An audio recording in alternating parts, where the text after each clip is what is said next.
नमस्कार दोस्तों, आपका हमारे चैनल पर फिर से स्वागत है। मैं शुभम आज लाया हूँ आपके लिए एक बेहद बेहतरीन डरावनी कहानी। आशा करता हूँ कि यह कहानी बाकी कहानियों की तरह भी पसंद आए। तो चलिए शुरू करते हैं। आकाश में छाए काले बादल पूरे पहाड़ी इलाकों में मूसलाधार बारिश कर रहे थे। शिमला की वादियों में आबादी से दूर बड़े बड़े जंगलों के पास एक लग्जरियस विला था, जिसके अंदर से आता सफेद लाइट का हल्का प्रकाश आसपास जमा हुए पानी में चमक रहा था। जंगल के पास स्थित होने के कारण झिंगुरों और मेढकों की आवाज वातावरण में पसरे सन्नाटे को और भी भयानक बना रही थी। कभी कभी आकाश में चमकती बिजली के प्रकाश से उस विला के बाहर एंट्रेंस पर लगी नेम प्लेट्स चमक रही थी, जिस पर लिखा था नैन्सी विला। विला के अंदर शीशे की खिड़की पर हाथ रखे किसी पत्थर के भूत की तरह खड़ा था पीटर डिसूजा, हॉरर लेखन का उभरता हुआ सितारा, जिसके द्वारा लिखे गए 2 उपन्यासों ने लोकप्रियता के पिछले सारे रिकॉर्ड तोड़ दिए। आज ना जाने क्यों पीटर का मन एकदम आसाम था, बाहर के मौसम की तरह। रह रहकर पीटर को उसकी जिंदगी की सबसे मनहूस और खौफनाक रात याद आ रही थी, जिसे भुलाने के लिए उसने खुद को लेखन में डुबो दिया था। वही भयानक मौसम, वही बादलों के शोर के बीच मेढकों और झिंगुरों की आवाज और वही मनुष्यत। उन पलों को याद करके पीटर का जबरा सख्त हो गया और मिट्टियां भिंज गई। खिड़कियों से हटकर पीटर कमरे में आकर आराम कुर्सी पर बैठ गया और टेबल पर पड़ी सिगरेट की डिब्बी और लाइटर उठा लिया। सिगरेट को होठों के बीच दबाए हुए दोनों हाथों से आड़ करके उसने लाइटर जलाकर सिगरेट सुलगा ली और एक गहरा कस भरते हुए अपनी गर्दन पीछे टिकाते हुए आंखें मूंद ली।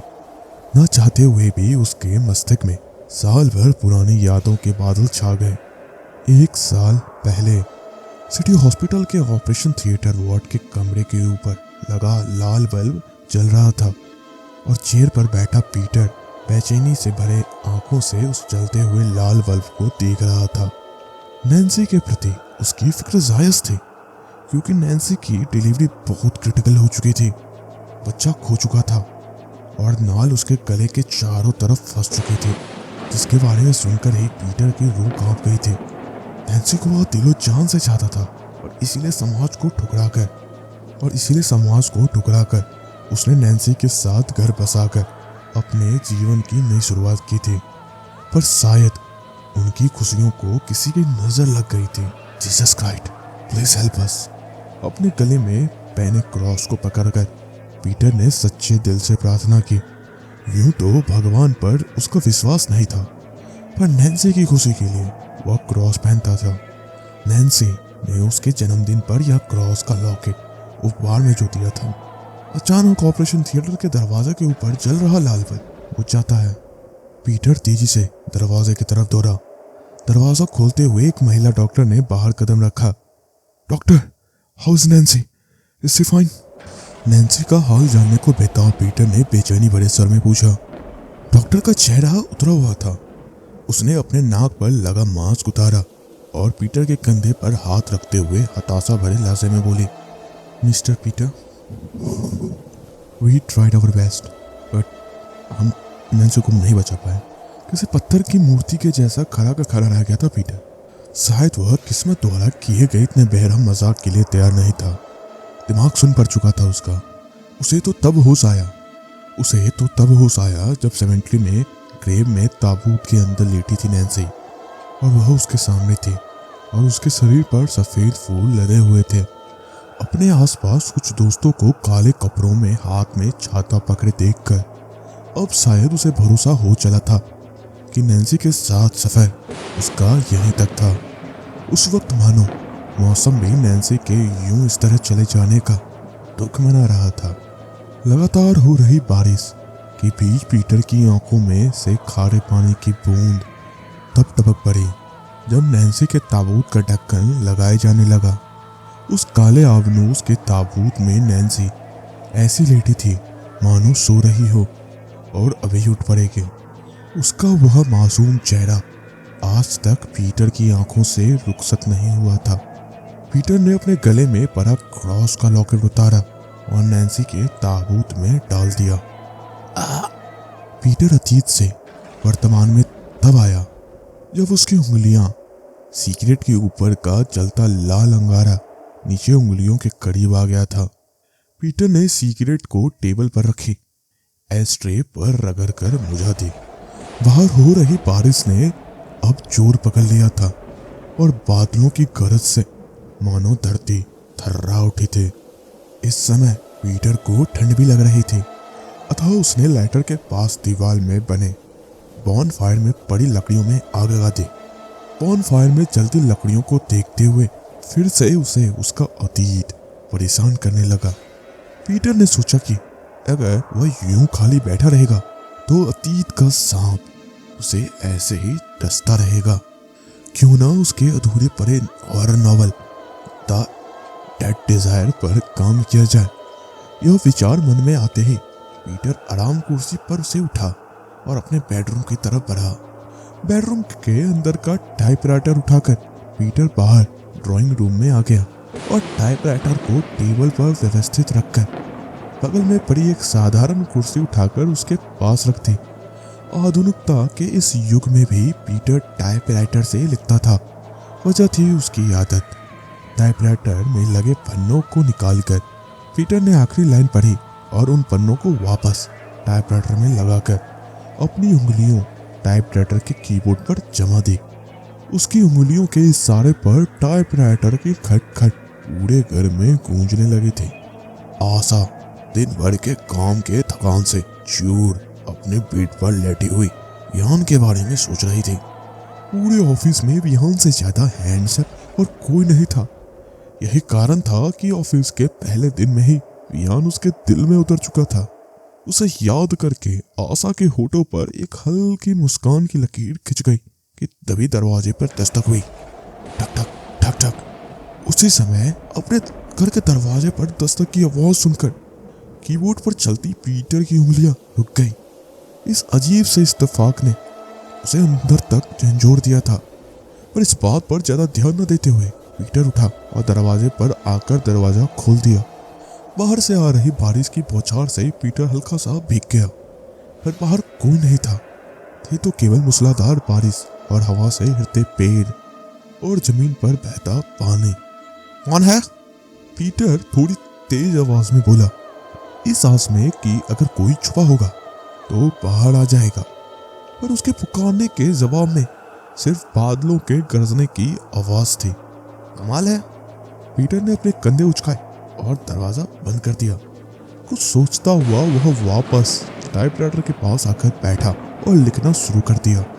दरवाजे पर किसी को न पाकर आशा को थोड़ी अजीब लगा, पर वह वापस आकर बेड पर लेट गई और विहान की मधुर स्मृतियों में खोने ही वाली थी कि तभी अचानक लाइट चली गई। अभी पीटर इस वाक्य को पूरा लिख भी नहीं पाया था कि लाइट चली गई और पूरे घर में अंधेरा छा गया। यार क्या हो रहा है? पीटर झुंझला उठा, पर वह भी इस बात को जानता था कि इस खराब मौसम में बिजली चली जाना कोई साधारण सी बात ही है। हालांकि बॉन फायर में अभी भी आग जल रही थी, जिससे हल्का उजाला ड्राइंग रूम में फैला था और पीटर की उंगलियां और मस्तिष्क टाइपिंग में इतनी अभ्यस्त हो चुकी थी कि वह आंख बंद करके भी अपने विचारों को टाइप कर सकता था। तो मोमबत्ती जलाने की जहमत न उठाते हुए उसने टाइपिंग जारी रखी।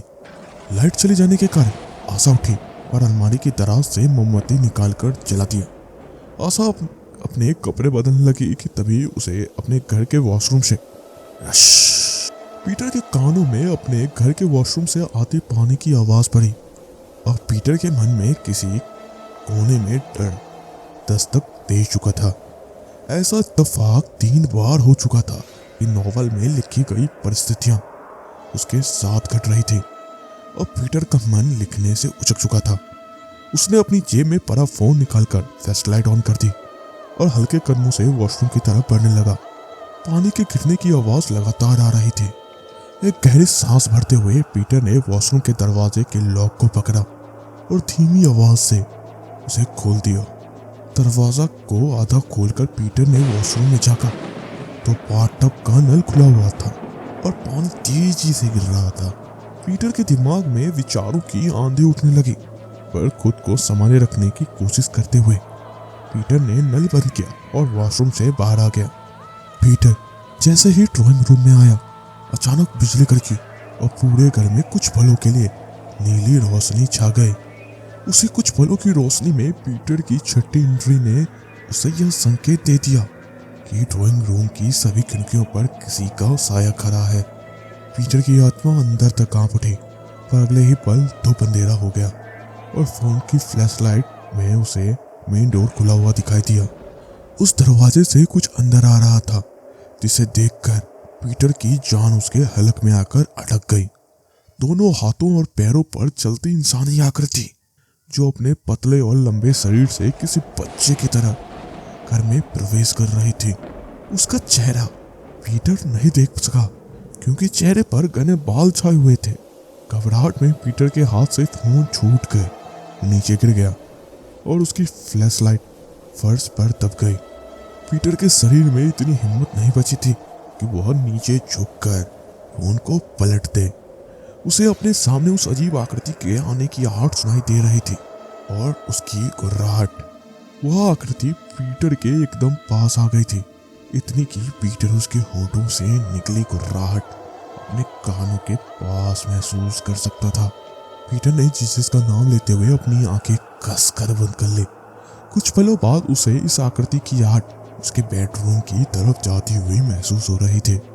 जब आहट आनी बंद हो गई, तब पीटर बड़ी हिम्मत करके नीचे झुका और फोन उठाकर फ्लैशलाइट की रोशनी में बेडरूम की तरफ बढ़ने लगा। फर्श पर ताजा मिट्टी के निशान थे, जिन्हें देखकर पीटर को विश्वास हो रहा था कि जरूर कोई बेडरूम में आया है और वह उसका कोई बहन नहीं था। बेडरूम के अधखुले दरवाजे के अंदर झांकने की उसकी हिम्मत नहीं हो रही थी, पर कलेजा मजबूत करके उसने फ्लैशलाइट को बेडरूम के अंदर किया ही था कि happy birthday to you, happy birthday dear Peter. अचानक पूरे घर की लाइट जगमगा उठी और बेडरूम के अंदर अपने अकाउंटेंट, मैनेजर, पब्लिशर और 5-6 दोस्तों को ताली बजाते देखकर पीटर हैरान था। यार पीटर, तुमने मुझे अपने नए नॉवल का प्लॉट शेयर किया था, तभी मेरे मन में आइडिया आया कि क्यों ना तुम्हें तुम्हारी ही कहानी से डराया जाए। तभी हमने बिजली काट दी और हर खिड़की पर खड़े हो गए, फिर बेडरूम की खिड़की से होते हुए अंदर आ गए। बोलो कैसा लगा हमारा सरप्राइज? पीटर का पब्लिशर आगे आकर उसे विश करते हुए बोला। थैंक्स अरविंद, पर अभी अभी बेडरूम में कौन आया? पीटर ने मुस्कुराते हुए पूछा। हम सभी तो खिड़की से बाहर छुपे हुए थे, पीटर की सेक्रेटरी जूली ने हैरान होते हुए कहा। अचानक पीटर की नजर बेड पर पड़ी। सफेद लिहाफ पर जगह जगह कीचड़ लगे हुए थे और बेड के बीचों बीच पीटर का लॉकेट रखा हुआ था, वही क्रॉस वाला लॉकेट। पीटर आंखें फाड़ फाड़ कर उस लॉकेट को देख रहा था। जैसे ही उसने खिड़की की तरफ देखा, खिड़की के बाहर पेड़ के पास कोई खड़ा था, जो पीटर को देखकर हाथ हिला रहा था, मानो कह रहा हो अलविदा। तो कैसी लगी आपको यह स्टोरी? आशा करता हूँ कि यह स्टोरी आपको पसंद आई होगी। चलिए दूसरी स्टोरी की ओर बढ़ते हैं। अभी तक हमारे चैनल को आपने लाइक नहीं किया है और सब्सक्राइब नहीं किया है तो करिए ना, हम वेट कर रहे हैं इसी का। अर्बन क्लाइन, जगह नई दिल्ली, समय 2 बजे रात के। कन्नाट प्लेस की सफेद इमारतों में स्थित सभी दुकानें बंद हो चुकी थी, सिवाय कुछ क्लब और पब को छोड़कर। सफेद इमारतों के बीच चौड़ी सड़क भी लगभग सुनसान हो चुकी थी। कभी कभी इक्का दुक्का कार या बस सड़क के सन्नाटे को भंग कर रही थी। यहाँ तक आवारा कुत्ते भी आपस की गलियों में नींद के आगोश में जा चुके थे। रात की इस निर्वत्ता में सड़क के किनारे 2 लोग बड़ी तेजी से आगे बढ़े चले जा रहे थे। इन दोनों ने पीठ पर बैग लटकाए हुए थे। इनमें से एक लड़का, इसे शायद अपने पहुंचने के स्थान पर पहुंचने की काफी जल्दी थी, वो ज्यादा ही तेजी से कदम बढ़ा रहा था। इसी कारण उसके साथ में चल रही लड़की उसके बराबर में चलने की कोशिश तो कर रही थी, पर बार बार पीछे हो जा रही थी।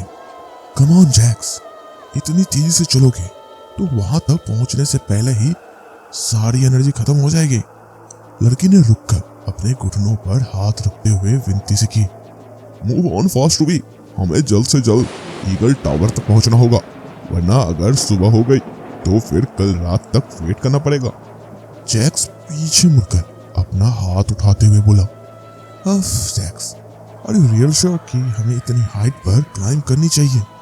आई मीन 250 मीटर की हाइट, और वहां से ऊपर लिखा होता है वर्क इन प्रोग्रेस। रूबी ने दौड़ते हुए जैक्स के पास आकर अपनी शंका जाहिर की। व्हाई नॉट रूबी, जब एक बार सोच लिया तो पीछे हटने का सवाल ही नहीं पैदा होता। मत भूलो रूबी कि हम डेटिंग एक्सपर्ट है और हमारे इस फील्ड में डर का मतलब होता है मौत। जैक्स ने कदम बढ़ाते हुए गंभीर स्वर में कहा, व्हाट द फक यार, डराने की कोशिश कर रहे हो? मैं तो इसीलिए बोल रही थी कि वहां का काम अभी पूरा नहीं हुआ है, तो क्या पता कोई नट या बोल ढीला हो और हमारी किस्मत खराब। रूबी की आवाज में साफ झलक रही थी। मैं क्यों डराऊंगा तुम्हें? मुझे भी पता है कि ईगल टावर का 20% वर्क इन प्रोग्रेस है, पर हम बस पेंट और इलेक्ट्रॉनिक्स का काम बचा है, इससे केबल्स और कुछ मशीनें उपकरण लगाएंगे वहां पर और बस खत्म। क्लाइंबिंग के लिए उससे परफेक्ट लोकेशन पूरी दिल्ली में कोई नहीं है। अगर वहां का काम शुरू हो गया तो पेंट होने के कारण हम ना ही चढ़ पाएंगे, और इलेक्ट्रॉनिक का काम शुरू होने पर तो इम्पॉसिबल है चढ़ना। जैक्स ने बोला। रूबी चुप हो गई, क्योंकि वह जैक्स के जिद्दी नेचर से वाकिफ थे। अगर वह किसी काम को करने के लिए एक बार ठान लेता है तो आखिरी सांस तक उस काम को पूरा करने की कोशिश करता है। साइड पर आओ, इंपॉर्टेंट इंस्ट्रूमेंट सेट कर ले जाए। सड़क के एक तरफ बस स्टॉप देखकर जैक्स ने सुझाव दिया। सेफ्टी इंस्ट्रूमेंट लेकर आयो क्या? रूबी के बोलने के लहजे में मजाक छुपा था, जिसे जैक्स ने ताड़ लिया। सेफ्टी इंस्ट्रूमेंट डरपोक और बुज़दिल पहनते हैं। हाँ, वो बात अलग है कि तुम्हें जरूरत पड़ सकती है, क्योंकि तुम लड़की जो हो, कोमल, नाजुक और डरपोक। बस स्टॉप की बेंच पर अपना बैग उतार कर रखते हुए जैक्स ने तंज का जवाब तंज से दिया। शट योर माउथ, डरपोक होगी तुम्हारी मम्मा, मैं तो सिरदिल हूँ। बेंच पर अपना बैग रखते हुए रूबी ने भी सेखी बगा दी। वो तो 250 की हाइट पर जाकर ही पता चलेगा कि कौन डरपोक है और कौन निडर। बैग से हेड कैम निकालकर उसे सर पर लगाते हुए जैक्स मुस्कुराया। हाँ, देख लेंगे। रूबी ने भी अब तक मुंह बनाते हुए हेड कैम पहन लिया था। करंट फेदर सिचुएशन को चेक कर लो। अपने फोन को सेल्फी स्टिक पर लगाते हुए जैक्स ने सुझाव दिया, जिस पर रूबी ने अपना फोन निकालकर प्रेजेंट लोकेशन का वेदर अपडेट लिया। 25 temperature, no possibility of rain, perfect for climbing. Ruby अपने फोन की स्क्रीन पर देखते हुए बोली, राइट, मास्क लगा लो, मैं रिकॉर्डिंग ऑन करने वाला हूँ। कहते हुए जैक्स ने अपने बैग से जोकर वाला मास्क निकाला और उसे अपने चेहरे पर चढ़ा दिया। रूबी ने भी ऐसा ही किया।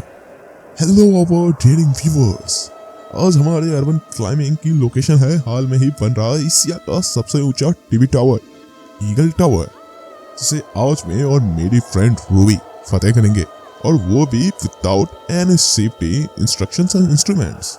सो गेट रेडी फॉर एडवेंचर। कैमरे में पूरे जोश से देखकर बोलते हुए ईगल टावर के निर्माण स्थल की तरफ बढ़ता चला जा रहा था, और रूबी उसके पीछे पीछे। दरअसल जैक्स और रूबी एडवेंचर अर्बन क्लाइंबर्स थे, जो भारत की ऊंची ऊंची इमारतों पर बिना किसी सुरक्षा उपकरणों के चढ़ते थे और इस पूरी प्रक्रिया को यूट्यूब पर अपलोड करते थे। उनका मकसद विश्व में नामी अर्बन क्लाइंबर्स में अपना नाम दर्ज कराना था और इंटरनेशनली अपनी पहचान बनानी थी।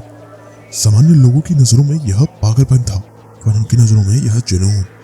जैक्स वीडियो रिकॉर्ड करता हुआ रूबी को साथ लिए ईगल टावर के निर्माण स्थल तक आ चुका था। यह एरिया आसपास की कॉलोनी से थोड़ा दूर था, जो 100 मीटर के वर्गाकार क्षेत्रफल को एल्वेस्टर की दीवारों से घेरा गया था, जहां जगह जगह चेतावनी देता हुआ बोर्ड लगाया हुआ था कि सावधान, निर्माण कार्य प्रगति पर है, अनाधिकृत प्रवेश वर्जित। As you can see, यहाँ निर्माण पीपल अलाउड नहीं है, पर हम चुपके से अंदर आएंगे और अपना जलवा दिखाएंगे। Let's go Ruby. कहते हुए जैक्स अल्वेस्टर की दीवारों के बीच बने गैप में से होता हुआ अंदर घुस गया। पीछे से रूबी भी आ गई। चारों तरफ लोहे के सामान और बिल्डिंग मटेरियल्स रखे हुए थे, जिनके पीछे छुपते हुए दोनों ईगल टावर के पास पहुंचे। टावर के कुछ दूरी पर दो गार्ड कुर्सी पर घोड़े बेचकर सो रहे थे। As you can see, यहाँ नॉर्मल पीपल अलाउड नहीं है, पर हम चुपके से अंदर जाएंगे और अपना जलवा दिखा देंगे। Let's go Ruby. कहते हुए जैक्स अल्वेस्टर की दीवारों के बीच बने गैप में से होता हुआ अंदर घुस गया। पीछे से रूबी भी आ गई। चारों तरफ लोहे के सामान और बिल्डिंग मटेरियल्स रखे हुए थे, इनके पीछे छुपते छुपाते वे दोनों ईगल टावर के पास पहुंचे। टावर से कुछ दूरी पर दो गार्ड कुर्सी पर बड़े घोड़े बेचकर सो रहे थे। That's the right time। अब हम ऊपर चलेंगे, पर ये सेल्फी स्टिक पकड़े तो मैं चल नहीं सकता, तो बाकी की वीडियो में मेरे और रूबी के हेडकम से रिकॉर्ड होगी। कहते हुए जैक्स ने सेल्फी स्टिक पर लगे फोन को निकालकर जेब में रख लिया और सेल्फी स्टिक को बैग में रख लिया। Ruby, are you ready? Tower के बेस पर लगे लोहे को पकड़ते हुए जैक्स ने पूछा। ऑलवेज, रूबी ने भी मुस्कुराते हुए उत्तर दिया। अगर स्ट्रेंथ कम है तो टावर के बीच में लगी सीढ़ियों से ऊपर चढ़ सकती हो रूबी। कहीं ऐसा न हो कि आधे रास्ते में जाकर हाँफने लगो। टावर पर ऊपर चढ़ते हुए जैक्स ने तंज कसा। डोंट वरी जैक्स, खुद पर ध्यान दो, कहीं ऐसा न हो कि मुझ पर ध्यान रहे और हाथ छूट जाए। रूबी ने भी पीछे से चढ़ते हुए पलटवार किया। दोनों धीरे धीरे टावर में लगे लोहे के जंजाल को पकड़ते हुए ऊपर चल रहे थे। सीढ़ी से दोनों ने इसीलिए चाय नहीं की क्योंकि उन्हें अपनी वीडियो में खतरा दिखाना था, जिससे वीडियो पर व्यूज बढ़ते हैं।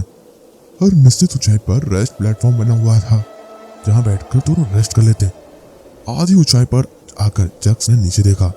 हल्की सफेद धुंध में स्ट्रीट लाइट्स और बिल्डिंग की रोशनी के बीच पूरी दिल्ली का एक अलग, अनोखा और खूबसूरत नजारा उसकी आंखों के सामने था।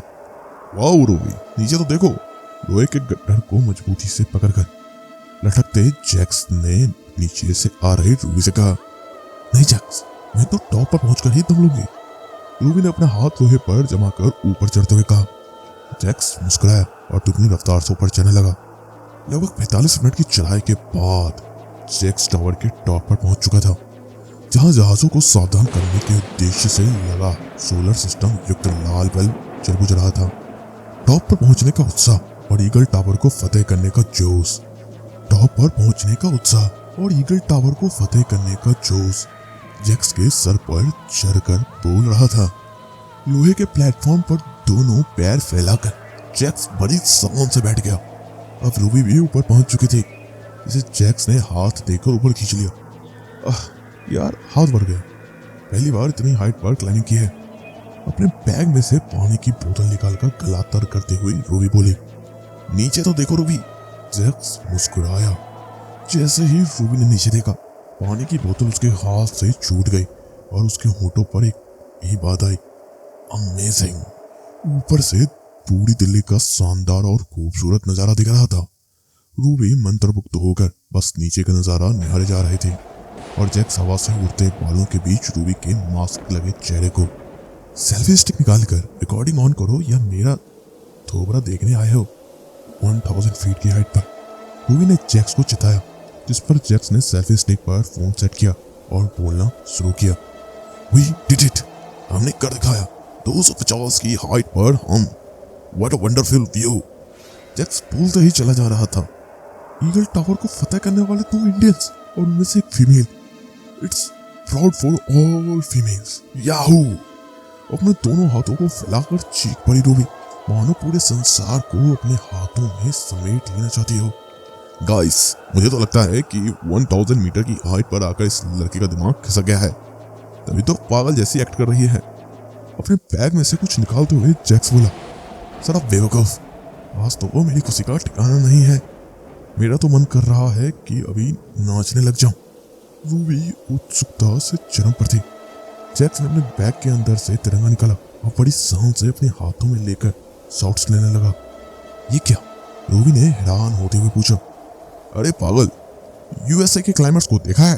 टॉप पर पहुंचकर वो अपनी कंट्री का झंडा लहराते हैं, तो हमें भी प्राउड है अपनी विन पर, अपनी कंट्री पर और अपने तिरंगे पर। जैक्स ने सीना तान कर कहा और अपनी कलाई पर बंधी घड़ी को देखा। 3 बजे थे। तो सॉल्ट्स के लिए क्या प्लान है? रूबी ने पूछा। प्लान? एक चीज तो भूल ही गया। हड़बड़ा कर जैक्स अपना बैग खोलने लगा। अब क्या बचा है करने को? कुछ देर बाद सुबह हो जाएगी, फिर पुलिस और फायर ब्रिगेड वाले हमें नीचे उतारेंगे। रूबी के स्वर में चिंता का फुट था। वह जैक्स को अपने बैग से कुछ निकालते हुए देख रहे थे। जैक्स ने अपने बैग से एक छोटा सा डिब्बा निकाला और रूबी की तरफ सनी निगाहों से देखने लगा। क्या? ऐसे क्यों देख रहे हो? रूबी जैक्स की आंखों को पढ़ने की कोशिश कर रही थी। पता नहीं कैसे कहूँ रूबी, हम पिछले 2 सालों से अर्बन क्लाइंबिंग कर रहे हैं। प्रोफेशनल तौर पर हम पार्टनर्स हैं। हमारा ड्रीम सेम है, अर्बन क्लाइंबिंग। मैं इंडिया का टॉप पर जाना चाहता हूँ। इतने समय साथ रहने के बाद मैं तुम्हें पसंद करने लगा हूँ। मुझे पता भी नहीं चला कि मैं तुझे कब पसंद करने लगा। आई नो कि इस समय 250 की हाइट पर तेज हवाओं के बीच ये बात कहने का तो कोई सेंस नहीं है, पर मैं तुमसे बहुत प्यार करता हूँ। हमेशा के लिए तुम्हारे साथ रहना चाहता हूँ। अगर तुम्हें मेरे लिए कोई फीलिंग नहीं है तो इट्स ओके। जैसे एक साथ आगे बढ़े हैं वैसे ही बढ़ते रहेंगे। मुझे लगा कि मेरे दिल की बात तुम्हें पता होनी चाहिए। विल मैंने भी बड़ी मुश्किल से अपनी बात कहते हुए जैक्स ने वह डब्बा खोलकर रूबी की तरफ बढ़ा दिया। रूबी के चेहरे पर मार्क्स लगने के कारण उसके भावों को तो जैक्स देख नहीं सकता था, पर उसकी खामोशी बढ़ते हुए हर पल के साथ जैक्स को डरा रहे थे। अचानक रूबी जोर जोर से खिलखिलाकर हंसने लगी। डफर, इतनी सी बात बोलने में तुम्हारे पसीने छूट गए। बातें तो बड़ी बड़ी करते हो, ये कर दूंगा, वो कर दूंगा, बुर्ज खलीफा पर चढ़कर हिस्ट्री बना दूंगा, और यहाँ एक लड़की से बात करने में चक्के छूट गए। वैसे प्रपोज करने का ये तरीका मुझे काफी पसंद है। I agree. जैक्स की स्थिति का पूरा मजा लेते हुए रूबी ने अपना हाथ आगे बढ़ा दिया। जैक्स ने राहत की सांस ली और रिंग को उसकी उंगली में पहना दिया। तभी जैक्स का फोन बजने लगा। उसने फोन निकाल कर देखा तो निखिल की कॉल थी। निखिल, उसका वीडियो एडिटर। हाँ निखिल बोल। जैक्स ने कॉल पिक करते हुए पूछा। यार इतनी इररिस्पॉन्सिबल तू कैसे हो सकता है? या हम रूबी के घर आए हैं और तू अपने घर सो रहा है? तुझे नहीं पता कि क्या हुआ? उधर से निखिल की उखड़ी आवाज सुनकर जैक्स हैरान हो गया। क्या हुआ भाई?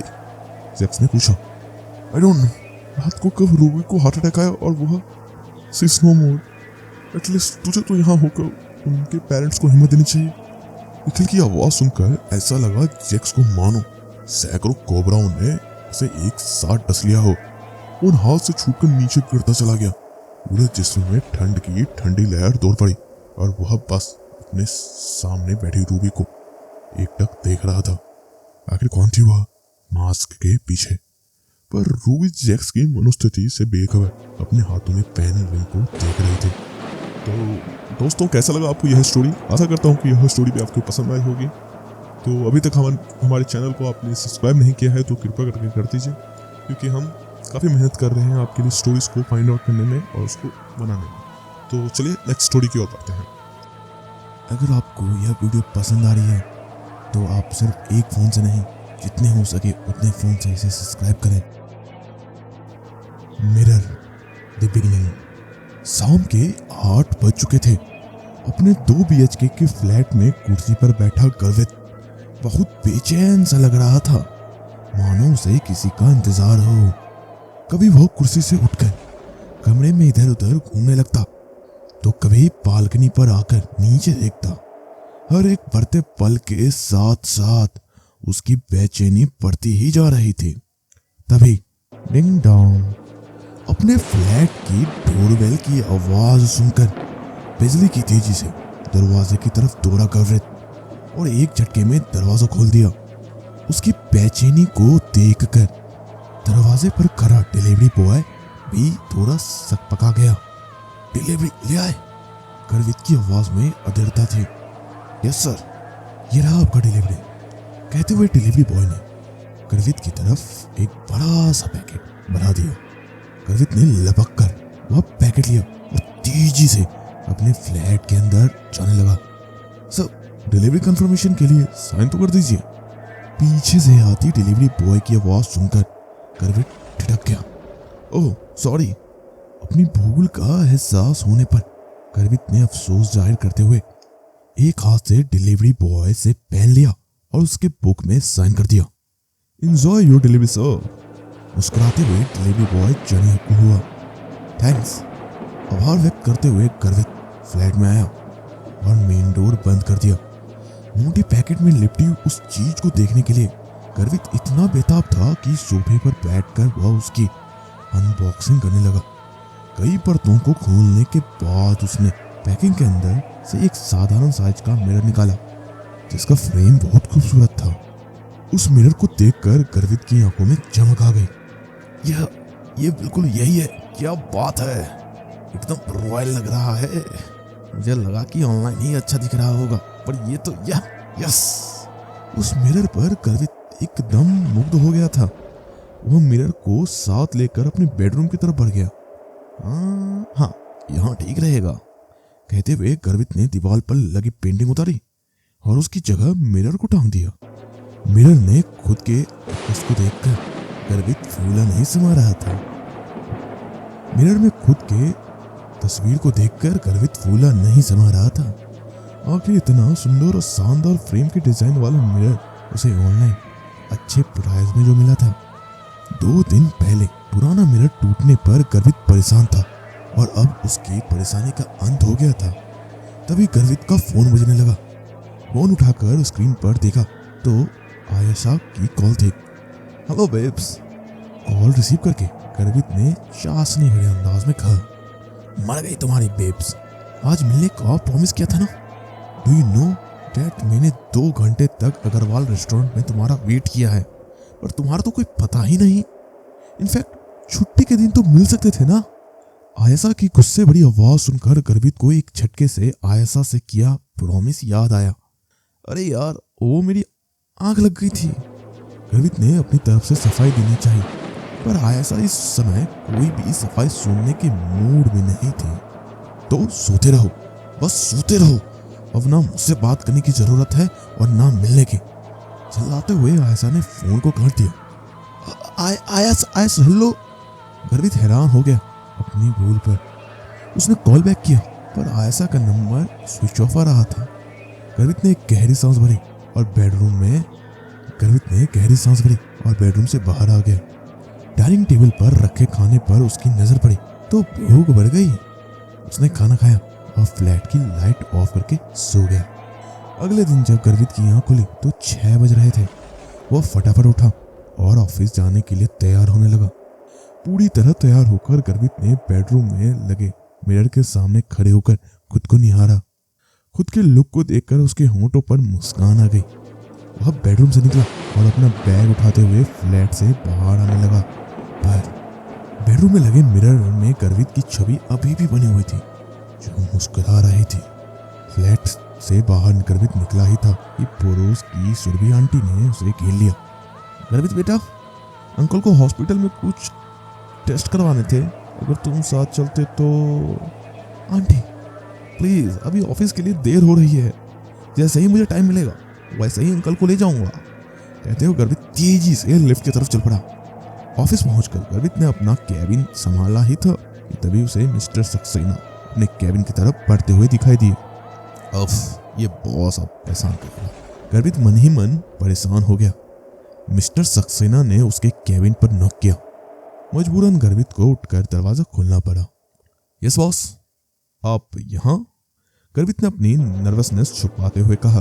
पूरे स्टाफ के सामने मुझे आकर मिला, सख्त आवाज में कहकर मिस्टर सक्सेना कैबिन से बाहर चले गए। अब ये क्या ड्रामा करेगा? कहीं पूरे स्टाफ के सामने मुझे बेइज्जत तो नहीं करेगा? पक्का मेरे खराब परफॉर्मेंस के लिए डांटेगा। अपने दिमाग में विचारों का तूफान लिए गर्वित कैबिन से बाहर निकला। लिसन एवरीवन, हमारे एम्प्लॉय गर्वित सिन्हा, आज मैं इन्हें पूरे स्टाफ के सामने इसीलिए लाया हूँ कि जिससे आप सब समझ सके कि अगर सही से काम नहीं किया तो क्या हाल होगा। पिछले मंथ में मिस्टर गर्वित ने 2 क्लाइंट्स हमारी कंपनी से जोड़ सके हैं। इतनी पुअर परफॉर्मेंस, आखिर आप यहाँ करने क्या आते हैं मिस्टर गर्वित? गर्वित की जुबान पर मानो जैसे ताला लग गया हो। शर्मिंदगी के मारे सर नीचे झुकाए वो चुपचाप खड़ा था। आखिर बॉस के मुंह से लगने का मतलब था बात और बिगाड़ना।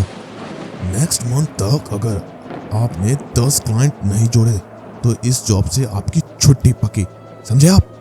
मिस्टर सक्सेना ने कड़ाई से पूछा। जी यस सर। गर्वित के मुंह से बस यही निकल पाया, जाइए अब यहाँ से। सक्सेना और उगलते हुए चले गए। गर्वित ने नजरें ऊपर उठाई तो देखा कि पूरा स्टाफ उसे ही देखे जा रहा था। शर्म के मारे उसने अपनी गर्दन फिर से झुका ली और चुपचाप अपने कैबिन से चला गया। आज तो उसको पूरा मूड स्पॉइल हो गया था और ऊपर से आयशा का नंबर स्विच ऑफ आ रहा था। पूरा दिन खींच में हीच निकल गया। शाम को कंधे पर बैग लादे थका हुआ गर्वित अपने फ्लैट की तरफ बढ़ा।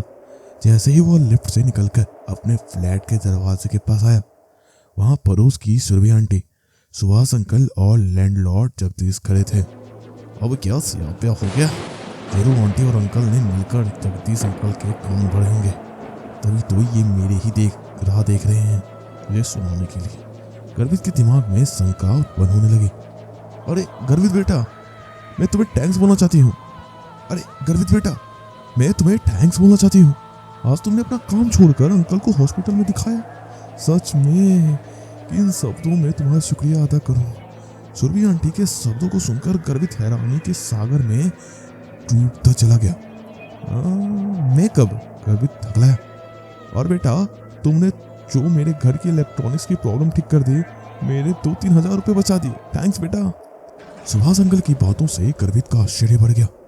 पर मैं तो, गर्वित बोलना तो चाह रहा था, पर आज शायद कोई उसकी बात सुनने के मूड में ही नहीं था। और आज तो मैं हैरान हो गया, पिछले 3 महीने का किराया तूने दे दिया। शायद तुझे सैलरी मिली होगी, पर अगर पैसे की कमी है तो थोड़ा थोड़ा करके दे देता। जगदीश अंकल ने तो तीसरा आश्चर्य का बाउंड फोड़कर गर्वित का दिमाग ही सुन कर दिया। अरे अब हमें गर्वित बेटे को आराम करने देना चाहिए। जाओ बेटा, और कभी भी किसी चीज की जरूरत पड़े तो हमें याद करना। सुरभि आंटी ने आश्चर्य से लाल पड़ गए गर्वित के गालों को प्यार से सहलाया और तीनों अपने अपने फ्लैट में चले गए। कमाल है, पूरे दिन में ऑफिस से बाहर निकला भी नहीं और ये लोग मेरी तारीफों के पुल बांध रहे हैं। मैंने यह कर दिया, वो कर दिया, पर कब? गर्वित खुद से ही बोला और अपना सर झटक कर फ्लैट की होल में चाबी डालकर घुमाया और मेन डोर खोल दिया। अंदर का नजारा देख गर्वित हैरान रह गया। डाइनिंग टेबल पर करीने से सजाकर रखी गई तरह तरह की डिश जो उसकी मनपसंद की थी। सभी सामान अपनी जगह पर व्यवस्थित थे। पूरा फ्लैट चमचमा रहा था। ये क्या हो रहा है? मेरे फ्लैट में ऐसा किसने किया? सोचते हुए गर्वित ने बैग एक तरफ फेंका और बेडरूम की तरफ भागा। दरवाजा खोलकर लाइट्स ऑन करते ही उसके कानों में सुनाई दी उसी की आवाज। हेलो गर्वित, ये क्या हो रहा है? मेरे बंद फ्लैट में ऐसा किसने किया? सोचते हुए गर्वित ने बैग एक तरफ फेंका और बेडरूम की तरफ भागा। दरवाजा खोलकर लाइट्स ऑन करते ही उसके कानों में सुनाई दी उसी की आवाज। हेलो गर्वित। सामने बेड का नजारा देखकर गर्वित की आंखें फटी की फटी रह गई, क्योंकि बेड पर वही लेटा था। हाँ, गर्वित ही तो था वह जो मुस्कुराते हुए उसे ही देख रहा था। ऐसा नहीं हो सकता, ये तो मैं हूँ। खुद को खुद के सामने देखकर गर्वित की आंखों में जमाने भर का आश्चर्य बढ़ गया। हैरान मत हो गर्वित, मैं तुम्हारा ही अंश हूँ, तुम्हारे ही परछाई। तो दिखूंगा भी तो तुम्हारे ही तरह ना। बेड पर लेटा गर्वित अचानक उठा और दरवाजे पर आश्चर्य से मुंह खोले गर्वित के सामने आकर बोला, तुम यहाँ कैसे? मतलब ये तो इम्पॉसिबल है। गर्वित को खुद की आंखों पर विश्वास ही नहीं हो रहा था। एवरीथिंग इज पॉसिबल गर्वित। इंसान जो भी सोच सकता है वह सब संभव है, और मैं तो तुम्हारी परछाई हूँ। मेरा वजूद तुमसे ही है।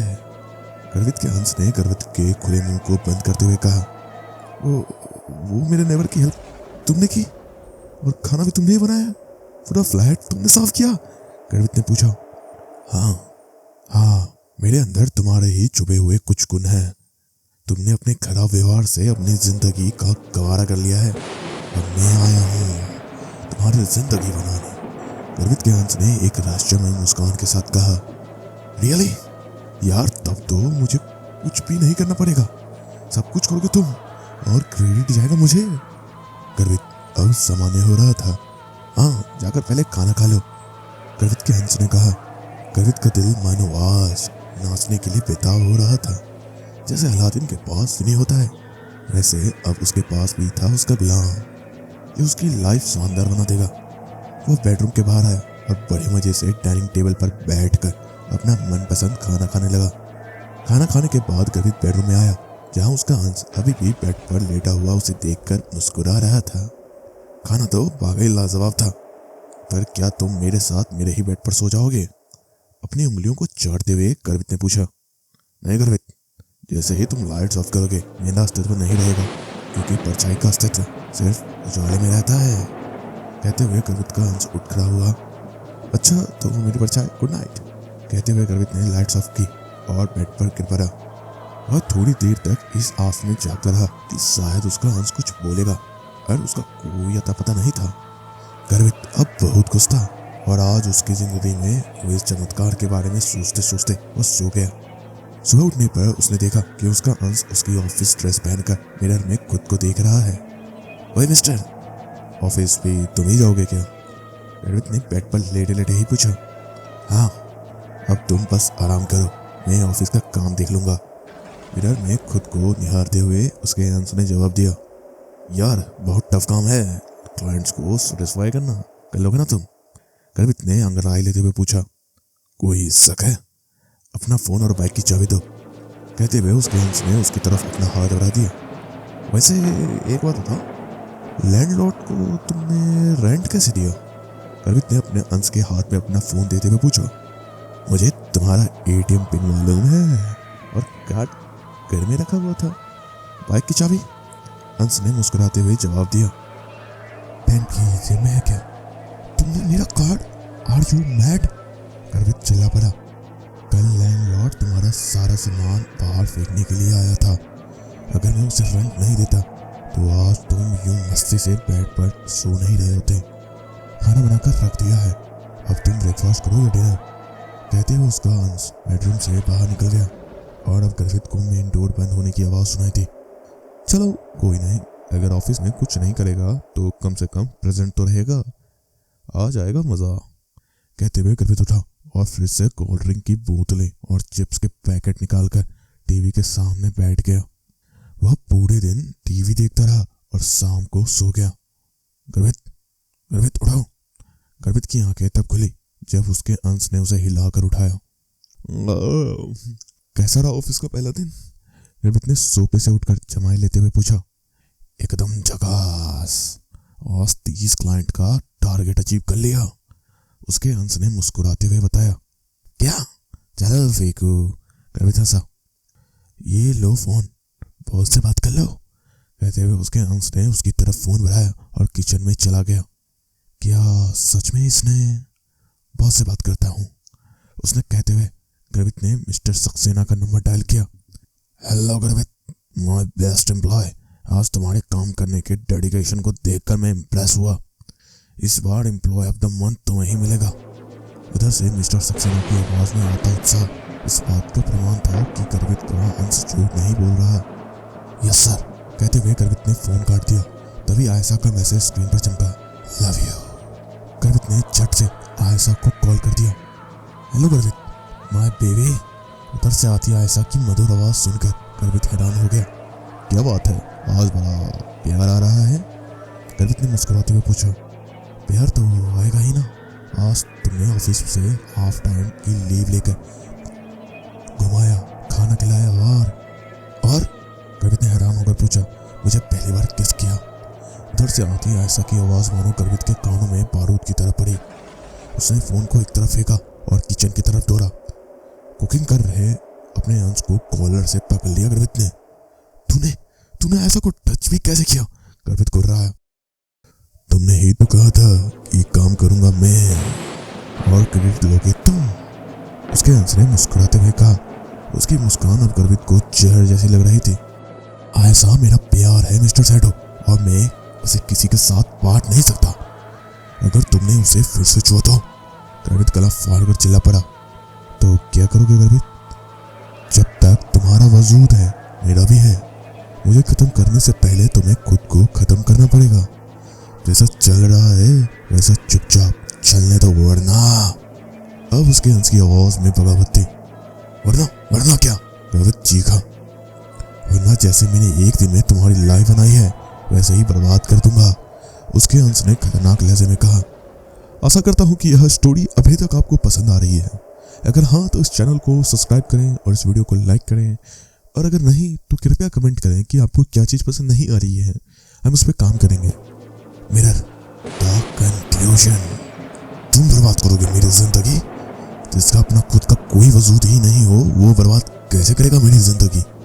गर्वित ने अपने अंश को मुस्कुराती आंखों में अपनी गुस्से से भरी लाल आंखें डालते हुए पूछा। कुछ चीजों का कोई वजूद नहीं होता, पर दूसरों का वजूद जरूर बर्बाद कर देती है। मुझसे मिलने से पहले तुम लूजर थे। एक अभद्र पड़ोसी, एक नालायक कर्मचारी और एक बेवकूफ प्रेमी। पर मुझसे मिलने के एक दिन बाद ही मैंने तुम्हारे व्यक्तित्व के सारे समीकरण बदल दिए। इस पर भी तुम्हें शक है कि मैं तुम्हारी लाइफ बर्बाद नहीं कर सकता? गर्वित के अंश की आवाज में लोहे जैसी मजबूती और खतरनाक अंदाज था। और ऐसा मेरा प्यार है और उस पर केवल मेरा हक है। अगर तुम कोई इंसान होते तो अब तक आयशा को किस करने के लिए मैं तुम्हारा सर फोड़ चुका होता। पर आयशा सिर्फ गर्वित यानी मुझसे प्यार करती है, और मुझे डराने या धमकाने से बात तुम्हें नहीं मिल सकती, समझे मिस्टर शैडो? गर्वित ने आत्मविश्वास में भरे शब्दों के द्वारा चेतावनी दी। तो मैं भी तो गर्वित हूँ। ध्यान से देखो मुझे गर्वित। क्या तुम्हें और मुझमें कोई डिफरेंस है? नहीं ना? तो फिर आयशा को कैसे पता चलेगा? अपने अंश के इन शब्दों को सुनकर गर्वित का पाड़ा हाय हो गया। मैं तुझे कुछ करने दूंगा तब ना। शायद तू नहीं जानता मिस्टर शैडो कि तुझे काबू करने का तरीका है मेरे पास, और वो तरीका तूने ही मुझे बताया है। कहते हुए गर्वित कमरे से स्विच बोर्ड की तरफ बढ़ा। उसे ऐसा करते देखकर उसका अंश मुस्कुराया, जैसे किसी बच्चे की नादानी देखकर उसके माता पिता मुस्कुराते हैं। गर्वित ने पूरे फ्लैट का पावर स्विच ऑफ कर दिया। अब उसके अंश का कोई अता पता नहीं था, और ना ही उसकी आवाज। साला मेरे सामने ओवर स्मार्ट बन रहा था। कहते हुए गर्वित बेड पर लेट गया और कुछ ही देर बाद नींद के आगोश में चला गया। सुबह उसकी आंखें बालकनी के स्लाइडिंग डोर के शीशे से छनकर आते हुए सूर्य के प्रकाश से खुली। गर्वित ने दीवार पर टंगी घड़ी की तरफ देखा तो 9 बज रहे थे। कल की बात याद करके उसका मूड एक बार फेड ऑफ हो गया। ये सभी बातें मुझे किसी अपने को बतानी चाहिए, पर किसे? कोई यकीन करेगा मेरी बातों पर? सबको यही लगेगा कि मैं पागल हो गया हूं। वॉशरूम की तरफ बढ़ते गर्वित के मस्तिष्क में विचारों का भवंडर उठ रहा था। वॉशरूम से बाहर आकर गर्वित को फोन की नोटिफिकेशन चेक करने का ध्यान आया, और वह अपने बेड के तकिए के नीचे फोन ढूंढने लगा। पर अजीब बात थी, फोन कहीं नहीं था। गर्वित हैरान हो गया कि आखिर फोन कहाँ गायब हो गया। गर्वित अभी इधर उधर ढूंढ ही रहा था कि अचानक कल रात को उसके अंश द्वारा दी गई चेतावनी याद आ गई। जिस तरह मैंने एक दिन में तुम्हारी लाइफ बनाई है उसी तरह बर्बाद कर दूंगा। गर्वित के बदन में सनसनी दौड़ गई। वह फौरन भागा हैंगर पर टंगे अपनी पैंट में रखी बाइक की चाबी ढूंढने के लिए, पर चाबी तो दूर, हैंगर पर उसकी ऑफिस यूनिफॉर्म भी नहीं थी। अब गर्वित की समझ में सब कुछ आ गया और एक अनजान खौफ उसके जिस्म पर हावी होने लगा। फोन गायब, यूनिफॉर्म गायब, बाइक की चाबी गायब, मतलब मिस्टर शैडो मेरे ऑफिस में है। नो, वो जरूर वहां कुछ गड़बड़ करेगा और मुझे वहां पहुंचना चाहिए। गर्वित ने तुरंत अपना वॉलेट लिया और तेजी से फ्लैट के बाहर निकला। अभी वह बाहर आया ही था कि उसे चूड़ी आंटी दरवाजे पर खड़ी दिखी। आंटी, क्या आपने सुबह सुबह किसी को, मेरा मतलब है मुझे फ्लैट से बाहर निकलते हुए देखा है? गर्वित के स्वर में बेचैनी थी। सुरभि आंटी ने उसकी तरह घृणा भरी नजर डाली और बोली, अपनी औकात दिखाकर अनजान बन रहे हो गर्वित। सुबह ही तुम मेरे फ्लैट में आए और अंकल जी से उन्हें हॉस्पिटल में दिखाने के लिए पैसे मांग ले रहे थे। इतनी घटिया सोच, इसकी उम्मीद भी कम से कम तुमसे तो नहीं थी गर्वित। ओफ आंटी, कैसे समझाऊं आपको? चिल्लाते हुए गर्वित आगे बढ़ा। अब समझने और समझाने की बचा ही क्या है? सुबह आंटी ने यह कहकर अपने फ्लैट का दरवाजा बंद कर दिया। गर्वित लिफ्ट का वेट करने लगा। जब लिफ्ट ऊपर आई तो उसमें सुभाष अंकल हाथ में दूध और ब्रेड लिए खड़े थे। अंकल, क्या आपने मुझे सुबह सुबह अपने फ्लैट से निकलते हुए देखा है? गर्वित ने लिफ्ट में दाखिल होते हुए अधीरता से पूछा। देखा है? सुबह सुबह तुम मेरे फ्लैट में ही आदम के थे और मेरे घर के इलेक्ट्रॉनिक्स ठीक करने के लिए पैसे मांग रहे थे। वैसे तुमने इलेक्ट्रिशियन का काम कब से शुरू कर दिया? सुभाष अंकल के कटाक्ष से गर्वित ने शर्म से अपना सर नीचे कर लिया। उनके बाहर निकलते ही गर्वित ग्राउंड फ्लोर पर आया और सड़क पर जाते एक ऑटो को रोककर उसमें सवार हो गया और अपने ऑफिस चलने को कहा। 15 मिनट के बाद वो अपने ऑफिस के सामने था। ऑफिस के नीचे पुलिस की गाड़ी देखकर उसका माथा ठनका कि कहीं मिस्टर सैडो ने कोई बड़ी गड़बड़ तो नहीं कर दी। वह बगल में चाय की दुकान के पास आ गया। संयोग से वहां गर्वित का सहकर्मी अशोक चाय पी रहा था। अबे अब तू यहाँ क्या कर रहा है? गर्वित को सामने देखकर अशोक चौंका। क्यों, क्या हुआ? गर्वित ने उसके बगल में बैठते हुए पूछा। ऐसा अनजान बन रहा है जैसे तूने कुछ किया ही नहीं। सुबह सुबह सक्सेना के पास अपना रिजाइनिंग लेटर लेकर पहुंच गया था तू। जब उसने रिजाइन पूछा तो तूने उससे बदतमीजी की, मारपीट की और अब कैसे इनोसेंट बनने की एक्टिंग कर रहा है। ये पकड़ अपना फोन। जाने से पहले तूने ही मुझे दिया था और बोला कि मैं फिर आऊंगा इसे लेने। सक्सेना ने पुलिस बुला ली है और मेरी बात मान, यहां से निकल जा और 2-3 महीने के लिए यह सर छोड़ दे। गर्वित का फोन उसकी तरफ बढ़ाते हुए अशोक ने उसे सारा हाल बता दिया, जिसे सुनकर गर्वित की आंखों के आगे अंधेरा सा छा गया। बिना कुछ बोले वह छुपते हुए सड़क पर आ गया। कुछ भी समझ में नहीं आ रहा था। वह सन्नाटे में डूबता चला जा रहा था। आगे की जिंदगी अंधकार में डूबी हुई दिखाई दे रही थी और वह बस सड़क के किनारे बदहास चल रहा था। तभी उसके फोन की नोटिफिकेशन बेल बजी। गर्वित ने जब स्क्रीन पर देखा तो मानो उसके सर पर किसी ने वजनी चट्टान से दे मारी हो। बैंक का नोटिफिकेशन, 3 लाख रुपए का ट्रांजैक्शन। उसकी पूरी सेविंग किसी ने उड़ा ली थी। घुटनों के बल धमक से बैठ गया था गर्वित। अब उसके पास खोने के लिए कुछ भी नहीं था। सच में उसकी ही साय ने उसकी पूरी लाइफ बर्बाद करके रख दी। कहाँ जाए अब वह? किसे बताए ये बात? कोई विश्वास करेगा उसका? जॉब नहीं रही, सेविंग नहीं रही। आयशा, हाँ आयशा। अब वह कमीना मिस्टर सैडो आयशा को टारगेट करेगा। नहीं, मैं आयशा को नहीं खो सकता। मुझे उसे बचाना ही होगा। सोचते हुए गर्वित ने एक ऑटो को रोका और उसमें सवार हो गया। गर्वित लगातार आयशा का फोन ट्राई कर रहा था पर नंबर अनरीचेबल आ रहा था। गर्वित ने पुलिस को भी कॉल करने की सोची पर क्या कहेगा। गर्वित ने पुलिस को भी कॉल करने की सोची पर क्या कहेगा उनसे कि आयशा को उससे ही खतरा है या उसकी ही परछाई उसकी लाइफ बर्बाद कर रही है। उसे तो वह भी नहीं पता कि आयशा इस वक्त कहाँ है। ऐसा सोचकर गर्वित ने पुलिस को कॉल नहीं किया। तभी उसके दिमाग में यह ख्याल आया कि जब वह खुद को अंधेरे फ्लैट में रखता था तो उसकी परछाई कुछ नहीं कर पाती थी। यह विचार मन में आते ही उसने ऑटो चालक को अपनी सोसाइटी की तरफ चलने को कहा। अपने अपार्टमेंट में आते ही सीढ़ियों से दौड़ता हुआ गर्वित अपने मंजिल पर आया और फ्लैट में दाखिल होकर दरवाजा बंद कर दिया। उसके बाद उसने अपने फ्लैट की हर एक खिड़की, हर एक दरवाजे को बंद किया और बेडरूम में खुद को बंद कर लिया। पूरे फ्लैट में अंधेरा करने के बाद अब गर्वित को थोड़ी तसल्ली हुई कि वह मिस्टर सैडो अब आयशा के साथ कुछ गलत नहीं कर पाएगा। पर जब तक उसका कोई हल नहीं निकल जाता उसे यूं ही अंधेरे में ही रहना होगा। तभी जेब में रखा फोन बजने लगा। गर्वित कॉल डिस्कनेक्ट करने ही वाला था कि स्क्रीन पर आते नाम को देखकर उसकी उंगलियां रुक गई। आयशा कोहली। हेलो आयशा, तुम ठीक हो? अभी अपनी बात पूरी भी नहीं कर पाया था गर्वित कि उसके कानों में उसकी ही आवाज सुनाई पड़ी। मेरे करीब आओ आयशा, अपने बीच की सारी दुनिया मिटा दो। I love you so much गर्वित, आज हम और तुम मिलकर एक हो जाएंगे। उधर से आती आयशा की हल्की आवाज सुनकर फोन को कान से सटाए खड़े गर्वित के मस्तिष्क में धमाके होने लगे। खुद को अंधेरे में रखने का कोई फायदा नहीं था। मतलब साफ था, उसकी परछाई उसके प्यार के साथ, आयशा के साथ। नहीं, ऐसा नहीं हो सकता। अपने गले की पूरी ताकत लगाकर चीख पड़ा गर्वित। आयशा लिसन, वो मैं नहीं हूं। Please listen Ayesha. Mister shadow, कमीने रामखोर, अगर तूने आयशा को हाथ भी लगाया तो जान ले लूंगा तेरी। चिल्लाता रहा गर्वित, पर उधर आयशा तो उसके ही साथ उसके ही बाहों में समाने जा रही थी।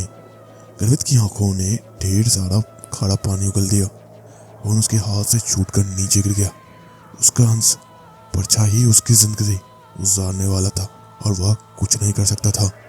उसके धुंधले आंखों के सामने एक एक घटनाएं सामने आने लगी। जॉब चली गई, पड़ोसियों का व्यवहार, उसके अंश का उसकी जिंदगी बनाना, उस रात को अपने अंश से मिलना और उस मिरर को घर लाना। मिरर, हाँ मिरर, यही तो पूरी मुसीबत की जड़ है। जब से इसे अपनी जिंदगी में लाया हूँ, पूरी जिंदगी तबाह हो गई। परछाई का वजूद तो शीशे से ही होता है, यानी एक झटके से उठा गर्वित और बेडरूम की लाइट्स ऑन कर दी। अब उसके सामने दीवार पर टंगा हुआ खूबसूरत मिरर था जिसमें उसका अंश नजर आ रहा था। गर्वित ने बिना देरी किए टेबल पर रखी ड्यू की बोतल उठाई और उसे पूरी ताकत से फेंक कर मिरर को फोड़ दिया। तभी जमीन पर गिरे उसके फोन से आयशा की चीख उभरी। आयशा, ऐसा क्या हुआ? लपक कर फोन उठाया गर्वित ने और कान से लगाकर पूछा, तुम गायब हो गए, ये सब कैसे हुआ? पूरी तरह से डरी होने के कारण आयशा की आवाज नहीं निकल रही थी। आयशा, लिसन केयरफुली, वह मैं नहीं, मेरी परछाई थी। तुम जहां भी हो इसी समय निकलो और मेरे फ्लैट पर मिलो, मैं सब समझाता हूँ। कहकर गर्वित ने फोन रखा और फर्श पर पड़े शीशे के टुकड़े को समेटने लगा। शीशे के टुकड़े को प्रेम सहित समेटकर वह अपार्टमेंट के नीचे आया और डस्टबिन में डाल दिया। उसी शाम शहर का म्युनिसिपल कचरा घर।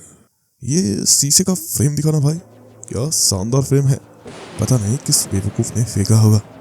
एक सफाई कर्मचारी ने कूड़े के ढेर पर पड़े मिरर के फ्रेम को देखते हुए बोला, हाँ यार, फ्रेम तो बहुत ढांसू है। दूसरे कर्मचारी ने कहा, मैं रख लेता हूँ, सालू इसे देखकर खुश हो जाएगी। कहते हुए पहले सफाई कर्मचारी ने अपने पास रख लिया। वह मिरर